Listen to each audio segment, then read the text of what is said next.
ಹೇಗಿದ್ದೀರಾ? ಎಲ್ಲ ಚೆನ್ನಾಗಿದ್ದೀರಾ ಅಂತ ಅಂದ್ಕೊಂಡಿದ್ದೀನಿ. ಇವತ್ತು ನಾನು ಮಾಡ್ತಾ ಇರೋದು ಈರುಳ್ಳಿ ಪಕೋಡ. ಇದು ಅಂದರೆ ಬೇಕ್ರಿಯಲ್ಲಿ ಮತ್ತು ಸ್ವೀಟ್ ಸ್ಟಾಲಲ್ಲಿ ಮತ್ತು ಹೋಟೆಲ್ಗಳಲ್ಲಿ ಎಲ್ಲ ಕಡೆನೂ ಸಿಗುತ್ತಲ್ಲ, ಅದೇ ಥರ ಸುಲಭವಾಗಿ ಮನೆಯಲ್ಲೇ ಮಾಡ್ಕೊಂಡು ತಿನ್ನೋದು ಹೇಗೆ ಅಂತ ತೋರಿಸ್ಕೊಡ್ತಾ ಇದ್ದೀನಿ. ಏನೇನು ಪದಾರ್ಥಗಳು ಬೇಕು ಬನ್ನಿ ನೋಡಿ. ಈರುಳ್ಳಿ ಪಕೋಡಕ್ಕೆ ಬೇಕಾಗಿರೋದು ಈರುಳ್ಳಿನೇ ಬೇಕು. ನಾನು 3/4 kg ಅಷ್ಟು ಈರುಳ್ಳಿ ಇಟ್ಕೊಂಡಿದ್ದೀನಿ. ಅದಕ್ಕೆ ಖಾರಕ್ಕೆ ಹಸಿಮೆಣ್ಸಿಕಾಯಿ, ಶುಂಠಿ, ಬೆಳ್ಳುಳ್ಳಿ ಮತ್ತು ಕರ್ಬೇವಿನ ಸೊಪ್ಪು ಬೇಕು. 1 ಸ್ಪೂನ್ ಸೋಡಾ ಪುಡಿ ಇಟ್ಕೊಂಡಿದ್ದೀನಿ ಮತ್ತು ಜೀರಿಗೆ ಇಟ್ಕೊಂಡಿದ್ದೀನಿ. ಕಡಲೆ ಬೀಜ ಇದನ್ನು ಮಿಕ್ಸಿ ಮಾಡ್ಕೋಬೇಕು, ಹಿಂಗೆ ಉಂಡೆ ಹಾಕೋಕ್ಕಾಗಲ್ಲ. ಮತ್ತು ಸಾಂಬಾರು ಬೀಜ ಅಂತಾರಲ್ಲ, ಧನಿಯಾ, ಅದನ್ನು ಮಿಕ್ಸಿ ಮಾಡ್ಕೋಬೇಕು. ಅದನ್ನು ಮಿಕ್ಸಿ ಮಾಡ್ಕೊತೀನಿ. ಅಕ್ಕಿ ಹಿಟ್ಟು ತಗೊಂಡಿದ್ದೀನಿ, ಮೈದಾ, ಚಿರೋಟಿ ರವೆ, ರುಚಿಗೆ ತಕ್ಕಷ್ಟು ಉಪ್ಪು, ಎಣ್ಣೆ, ಕಾಯಿಸಕ್ಕೆ ನೋಡಿ. ಇವೆಲ್ಲ ಮಿಕ್ಸಿ ಮಾಡ್ಕೋಬೇಕು. ಮಿಕ್ಸಿ ಬರ್ತೀನಿ, ಅದನ್ನು ತೋರಿಸ್ತೀನಿ ಮಿಕ್ಸಿ ಮಾಡೋದು ಹೇಗೆ ಅಂತ ತೋರಿಸ್ತೀನಿ ನಾನು ನಿಮಗೆ ನೋಡಿ. ಫಸ್ಟು ಸಾಂಬಾರು ಬೀಜ ಮಿಕ್ಸಿ ಮಾಡ್ಕೊತಾ ಇದ್ದೀನಿ. ಅಂದರೆ ಪೂರ್ತಿ ಪೌಡ್ರ್ ಆಗೋದು ಬೇಡ, ದಪ್ಪನೇ ಇರಲಿ. ಬಾಯಿಗೆ ಸಿಗ್ತಾಯಿದ್ರೆ ತುಂಬ ಚೆನ್ನಾಗಿರುತ್ತೆ ಟೇಸ್ಟು. ತುಂಬ ಚೆನ್ನಾಗಿರೋ ಅಂತ ಅಂದರೆ ತುಂಬ ಚೆನ್ನಾಗಿ ಬರುತ್ತೆ ಟೇಸ್ಟು ನೋಡಿ. ಸಾಂಬಾರು ಬೀಜ ಹಾಕ್ಕೊಂಡಿದ್ದೀನಿ. ಇವಾಗ ಮಿಕ್ಸಿ ಮಾಡ್ಕೊತೀನಿ. ಪಲ್ಸ್ ಕಡೆ ಮಾಡ್ಕೊತಾ ಇದ್ದೀನಿ ನಾನೀಗ ನೋಡಿ. ಇಷ್ಟಾದರೆ ಸಾಕು, ತುಂಬ ಆಗೋದೇನು ಬೇಡ ನೋಡಿ. ಸಾಂಬಾರು ಬೀಜ 2 ಭಾಗ ಆದರೆ ಸಾಕು, ತುಂಬ ಚೆನ್ನಾಗಿರುತ್ತೆ, ತುಂಬ ಟೇಸ್ಟಾಗೂ ಇರುತ್ತೆ. ಕಡಲೆ ಬೀಜನ ಹಾಕ್ಕೊಂಡು ಹಾಗೆ ಮಾಡ್ಕೊಳ್ಳೋಣ.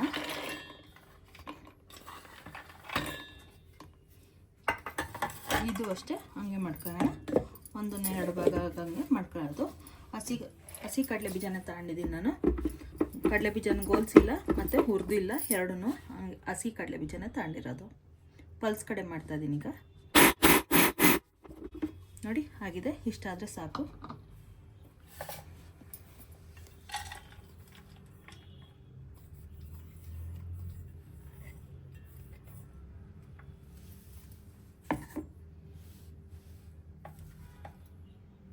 ನೋಡಿ, ಕರ್ಬೇವಿನ ಸೊಪ್ಪು ಹೆಚ್ಚಕ್ಕಾದರೆ ಹೆಚ್ಚಿ, ಇಲ್ಲ ಅಂದರೆ ಮಿಕ್ಸಿಗೆ ಹಾಕಿ ಅದನ್ನು ಒಂದು ಸುತ್ತು ಪಲ್ಸ್ ಕಡೆ ಇದು ಮಾಡಿದ್ರೆ ಸಾಕು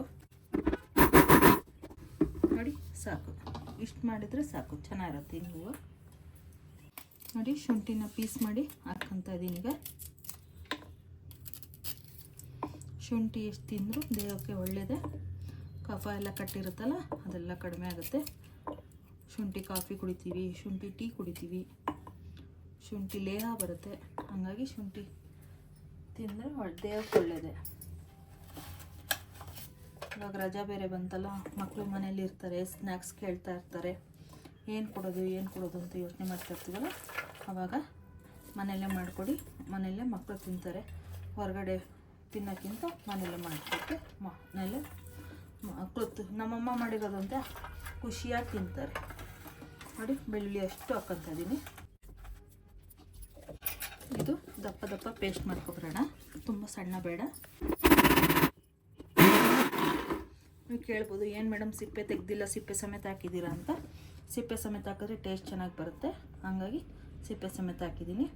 1-2 ಮೆಣಸಿನ್ಕಾಯಿ ಇದೆ, ಅದನ್ನು ಪೇಸ್ಟ್ ಮಾಡ್ಕೊತೀನಿ ನೋಡಿ. ಆಗಿದೆ, ಇಷ್ಟಾದರೆ ಸಾಕು ನೋಡಿ. ಆಗಿದೆ, ಘಮ ಅಂತ ಇದೆ ಇದು.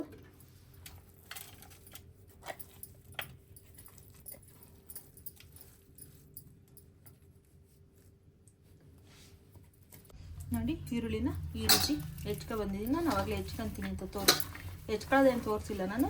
ಈ ರೀತಿ ಹೆಚ್ಚಿದ್ದೀನಿ ನೋಡಿ. ಈಗ ಅಂದ್ಕೊಂಡ್ರೆ ಎಲ್ಲ ಪುಡಿ ಹೋಗುತ್ತೆ ನೋಡಿ. ಈ ರೀತಿ ಅನ್ಕೋಬೇಕು, ಎಲ್ಲ ಪೀಸ್ ಆಗಬೇಕು. ಇದಕ್ಕೇನು ಜಾಸ್ತಿ ನೀರು ಹಾಕಿ ಕಲಸೋದೇನು ಬೇಕಾಗಲ್ಲ. ಇದಕ್ಕೆ ಉಪ್ಪು ಹಾಕಿರ್ತೀವಲ್ಲ ನೋಡಿ. ಈರುಳ್ಳಿ ತುಂಬ ಖಾರ ಇದೆ, ಕಣ್ಣಲ್ಲೇ ನೀರು ಬರ್ತಾ ಇದೆ, ಹಣ್ಣು ಉರಿತಾ ಇದೆ. ಇವಾಗ ಉಪ್ಪು ಹಾಕೊಂತೀನಿ ರುಚಿಗೆ ತಕ್ಕಷ್ಟು. ನಾನು ಸ್ಪೂನಲ್ಲೇನು ಹಾಕ್ಕೊಂತ ಇಲ್ಲ, ಹಾಗೆ ಕಣ್ಣಳ್ತಲ್ಲಿ ಹಾಕ್ಕೊಂತಿದ್ದೀನಿ. ನಿಮಗೆ ಹೆಂಗೆ ಸಾಧ್ಯನೋ ಆ ರೀತಿ ಹಾಕ್ಕೊಳ್ಳಿ. ಕಣ್ಣಳ್ತಲ್ಲಿ ಅಂತ ಅಂದೆ, ಕಣ್ಣಳ್ತಲ್ಲಿಯಲ್ಲೇ ನನಗೆ ಒಂದು ಅಂದಾಜಿಗೆ ಹಾಕ್ಕೊತೀನಿ. ಕಣ್ಣಲ್ಲಿ ನೀರು ಬರ್ತಾ ಇದೆ ಮೇಡಮ್, ಕಣ್ಣು ಅಳ್ತಲ್ಲ ಹಾಕ್ಕೊಂಡೆ ಅಂತ ಅಂದರೆ ಕಣ್ಣಲ್ಲಿರೋ ನೀರನ್ನೇನಾರು ಹಾಕೊಂಡ್ರೆ ಮೇಡಮ್ ಅಂತ ಕೇಳಬೇಡಿ ನೀವು. ನೋಡಿ ಇವಾಗ ಹಸಿಮೆಣ್ಸಿಕಾಯಿ, ಬೆಳ್ಳುಳ್ಳಿ, ಶುಂಠಿ ಪೇಸ್ಟ್ ಮಾಡ್ಕೊಂಡಿದ್ವಲ್ಲ ಅದನ್ನು ಹಾಕ್ಕೊತಾ ಇದ್ದೀನಿ ಮೇಡಮ್. ಅಷ್ಟು ಹಾಕ್ಕೊಂತಿದ್ರಲ್ಲ ಮೇಡಮ್ ಅಂತ ಅಂತೀರ, ನಾವು ಖಾರ ತಿನ್ನೋದ್ರಿಂದ ಅಷ್ಟು ಹಾಕ್ಕೊಂತೀವಿ. ನಿಮಗೆ ಖಾರ ಬೇಡ ಅನ್ನೋರು ಸ್ಕಿಪ್ ಮಾಡ್ಕೊಳ್ಳಿ, ಕಡಿಮೆ ಹಾಕ್ಕೊಳ್ಳಿ. ಇದು ಒಂದು 10-15 ದಿವಸ ಇಟ್ಕೊಂಡು ತಿನ್ಬೋದು. ಇನ್ನೊಂದು ಟೈಪ್ ಮಾಡ್ಬೋದು ನೋಡಿ. ಸೋಡಾ ಪುಡಿನೂ ಇವಾಗಲೇ ಹಾಕ್ತಾಯಿದ್ದೀನಿ.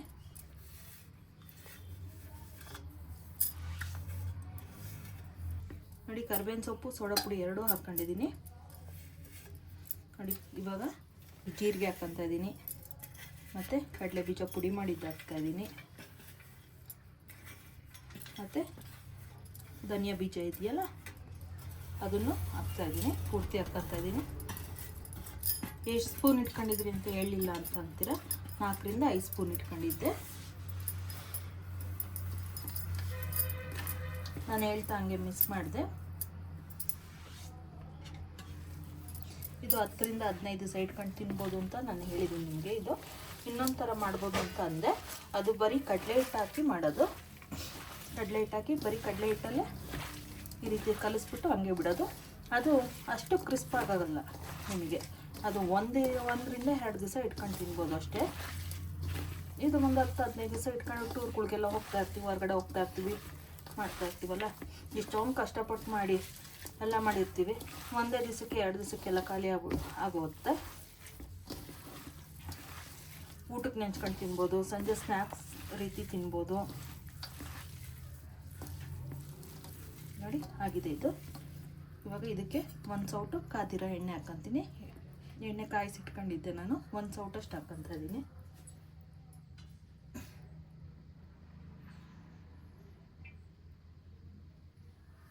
ನೋಡಿ. 1 ಸೌಟ್ ಎಣ್ಣೆ ಹಾಕ್ಕೊತಾ ಇದ್ದೀನಿ.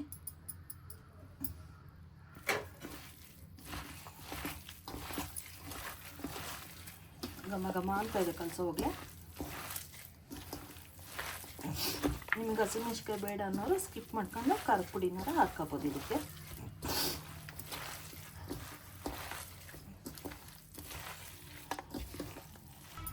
ನೋಡಿ ಅಕ್ಕಿ ಹಿಟ್ಟು ಇಟ್ಕೊಂಡಿದ್ನಲ್ಲ, ಅಕ್ಕಿ ಹಿಟ್ಟು ಹಾಕ್ಕೊಂತ ಇದ್ದೀನಿ ಈಗ.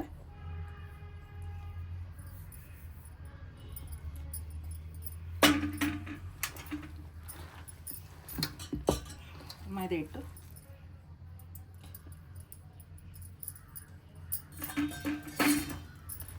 ಮತ್ತು ಚಿರೋಟಿ ರವೆ, ಮುಕ್ಕಾಲು ಲೋಟದಷ್ಟು ಇಟ್ಕೊಂಡಿದ್ದೆ, ಅದರಲ್ಲಿ ಅರ್ಧ ಹಾಕ್ಕೊಂಡಿದ್ದೀನಿ. ಬೇಕು ಅಂದರೆ ಇನ್ನು ಸ್ವಲ್ಪ ಹಾಕೋಣ. ಇವಾಗ ಕಲಿಸ್ಕೊಳ್ಳೋಣ.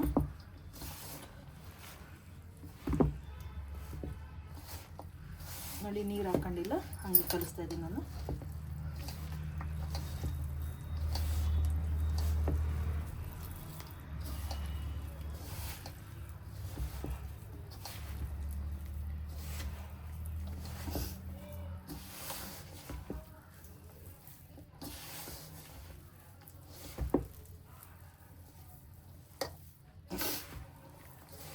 ಇವಾಗ ಎಣ್ಣೆ ಕಾಯಕ್ಕೆ ಇಟ್ಕೊಂಡಿದ್ದೀನಲ್ಲ, ಪುರಿ ಸಿಮ್ಮಲ್ಲಿ ಇಟ್ಟಿದ್ದೆ, ಜೋರು ಮಾಡ್ಕೊತಾ ಇದ್ದೀನಿ ನೋಡಿ. ಒಂಚೂರು ನೀರು ಹಾಕಿಲ್ಲ, ಹಾಗೆ ಕಲಸಿದ್ದೀನಿ ನೋಡಿ. ನಾದ ಎಷ್ಟು ನೀಟಾಗಿ ಬಂದಿದೆ. ಚೂರು 1 ಡ್ರಾಪು ನೀರು ಹಾಕಿಲ್ಲ. ಏನು ಎಣ್ಣೆ ಹಾಕೋಣಕ್ಕಾದಿರೋ ಎಣ್ಣೆ ಅಷ್ಟೇ. ಮತ್ತು ಈರುಳ್ಳಿಯಲ್ಲಿ ನೀರು ಬಿಟ್ಟಿತ್ತಲ್ಲ ಅಷ್ಟು. ನಮ್ಮಮ್ಮವರು ಹೇಳಿದ್ನಲ್ಲ, ನಮ್ಮ ಅಪ್ಪ ಅಮ್ಮನ ಮನೇಲಿ ತಿಂಡಿ ಗಾಡಿ ಇತ್ತು ಅಂತ ಹೇಳಿದ್ದೆ. ಅಲ್ಲಿ ನಾನು ಕಲ್ತಿರೋದು. ಇಲ್ಲಿ ಅತ್ತೆ ಮನೇಲೂ ಹೋಟ್ಲಿತ್ತು. ಅಂದರೆ ಅತ್ತೆ ಮನೆ ಅಂದರೆ ನನ್ನ ಗಂಡನ ಮನೇಲೂ ಹೋಟ್ಲಿತ್ತು, ಅವರು ಮಾಡ್ತಾಯಿದ್ರು. ಹಾಗಾಗಿ ನನಗೆ ಇದು ತುಂಬ ಸುಲಭವಾಗಿ ಮಾಡ್ಕೊತೀನಿ ನಾನು. ಬನ್ನಿ ಇವಾಗ ಎಣ್ಣೆ ಕಾದಿದೆ, ಎಣ್ಣೆಗೆ ಬಿಡೋಣ ನೋಡಿ. ತುಂಬ ನೆನೆಯೋದೇನು ಬೇಡ, ಕಲಸಿದ ತಕ್ಷಣ ಬಿಡೋಣ. ಏನು ಮೇಡಮ್ ಹಳೆ ಬಾಣಲಿನ ಇಟ್ಕೊಂಡಿದ್ದೀರಾ ಅಂತ ಕೇಳ್ಬೋದು. ಇದು ಹೇಳಿದ್ನಲ್ಲ ಹೋಟ್ಲಿತ್ತು ಅಂತ, ಹೋಟ್ಲದು ಬಾಣಲಿಗಳಿದು. ಹಾಗಾಗಿ ಇದೇ ಬಾಣಲಿ ಇಟ್ಕೊಂಡಿದ್ದೀನಿ ನೋಡಿ. ಎಣ್ಣೆ ಕಾದಿದೆ ಈಗ ನೋಡಿ. ಈ ರೀತಿ ಬಿಟ್ಕೊಳ್ತೀನಿ. ಬಿಡೋ ಹುಷಾರು, ಕೈ ಹುಷಾರು.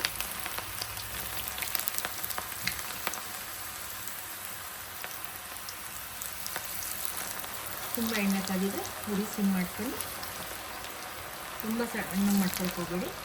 ಮೀಡಿಯಮಲ್ಲಿ ತಣ್ಣಗೆ ಮಾಡ್ಕೊಳ್ಳಿ.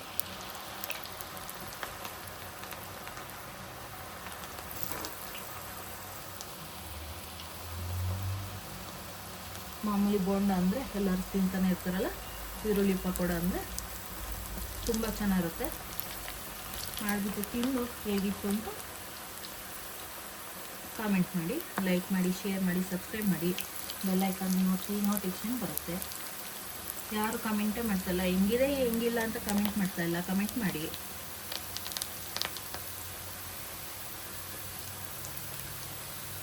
ಗೋಲ್ಡನ್ ಬ್ರೌನ್ ಆಗೋ ತನಕ ಗೋಲಿಸ್ಕೋಬೇಕು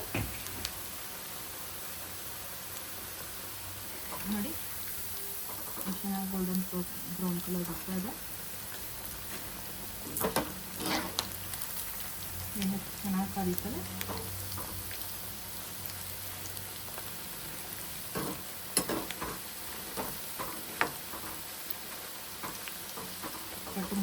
ಕಟುನ್ ಮೇಲೆ ಕರುಮ್ ಮಾಡುತ್ತೆ. ಟೇಸ್ಟ್ ಚೆನ್ನಾಗಿ ಬರುತ್ತೆ.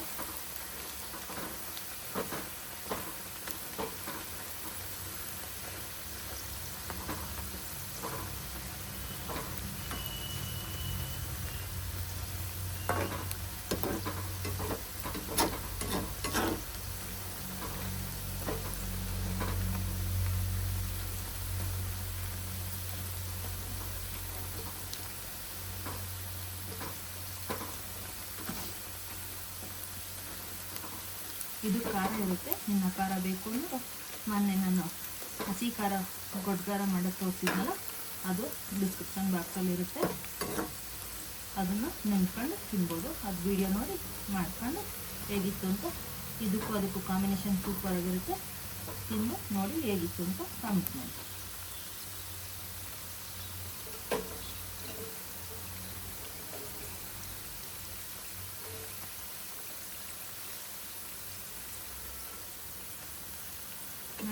ಗುಳ್ಳೆ ಬರ್ತಾ ಇದೆ ನೋಡಿ, ಚೆನ್ನಾಗಿ ಬರ್ತಾ ಇದೆ.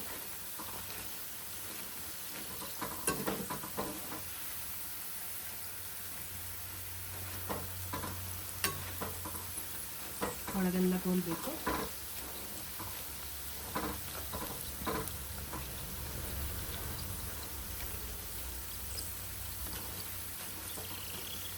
ಇದು ಇಷ್ಟೊಂದು ಗುಳ್ಳೆ ಬರ್ತಾ ಇದೆಯಲ್ಲ, ಇನ್ನೊಂದು ಚೂರು ಕಡಿಮೆ ಆಗಬೇಕು. ಆವಾಗ ಆಗಿದೆ ಅಂತ ತೆಗೆದುಬಿಡೋಣ ಅಂತೆ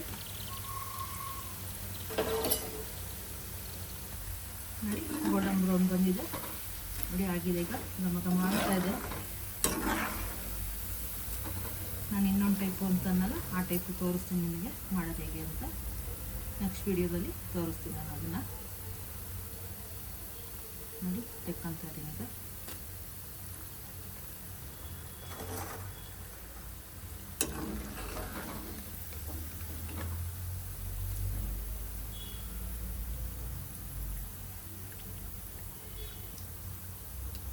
ಬಿಸಿಯಲ್ಲಿ ಮೆತ್ತಗೆ ಅನಿಸುತ್ತೆ. ತಣ್ಣಗಾದ್ಮೇಲೆ ಕ್ರಿಸ್ಪಿಯಾಗಿರುತ್ತೆ. ಎಷ್ಟು ಕ್ರಿಸ್ಪಿಯಾಗಿರುತ್ತೆ ಅಂದರೆ ಬಾಯಲ್ಲಿಟ್ಟರೆ ಕರ್ಕೋಕೊಂಡು ಅಷ್ಟು ಕ್ರಿಸ್ಪಿಯಾಗಿರುತ್ತೆ. ನೀವು ಮಾಡ್ತಾನೆ ಮನೇಲಿ ಕೊಡ್ತಾಯಿದ್ರೆ ಹಾಗೆ ಖಾಲಿಯಾಗಿ ಹೋಗುತ್ತೆ. ಮಾಡಿದ್ದು ಇಷ್ಟೊಂದು ಇಷ್ಟೊಂದು ಮಾಡಿದ್ನ ಅಂತ ಅನ್ಸೋದೇ ಇಲ್ಲ ನಿಮಗೆ, ಖಾಲಿನೇ ಆಗೋಗುತ್ತೆ. ಮನೇಲಿ ತಿನ್ನೋರಿದ್ದರೆ ಮಾಡಿಕೊಡ್ತಾಯಿದ್ರೆ ಎಷ್ಟು ತೃಪ್ತಿಯಾಗಿರುತ್ತೆ ಅಂದರೆ ಅಷ್ಟು ತೃಪ್ತಿಯಾಗಿರುತ್ತೆ. ಅವ್ರಿಗೂ ತೃಪ್ತಿ ಆಗ್ತಿದ್ರೆ ನಮಗೂ ಖುಷಿ ಆಗುತ್ತೆ. ಸ್ಮೆಲ್ ಗಮ್ಮಂತ ಇದೆ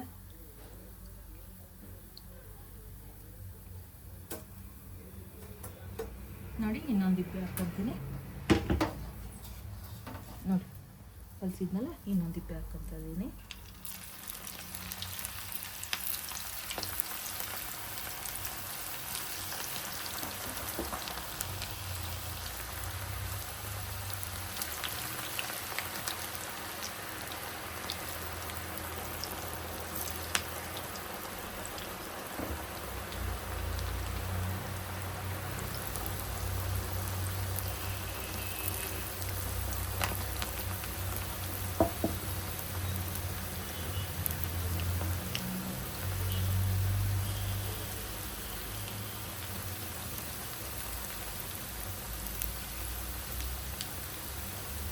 ಹಾಕುವಾಗ ಹುಷಾರಾಗಿ ಹಾಕಿ, ಎಣ್ಣೆ ಕಾವು ಕೈ ಹೊಡಿಯೋದ್ರಿಂದ ಹುಷಾರಾಗಿ ಮಾಡ್ಕೊಳ್ಳಿ ನೀವು.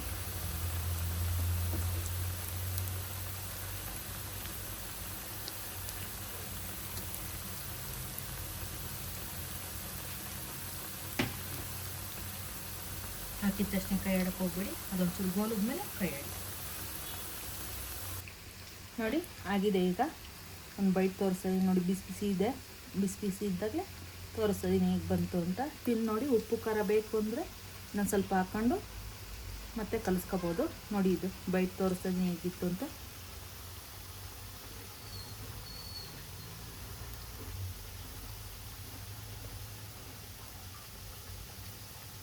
ತುಂಬ ಚೆನ್ನಾಗಿ ಬಂದಿದೆ, ತುಂಬ ಕ್ರಿಸ್ಪಿಯಾಗಿದೆ.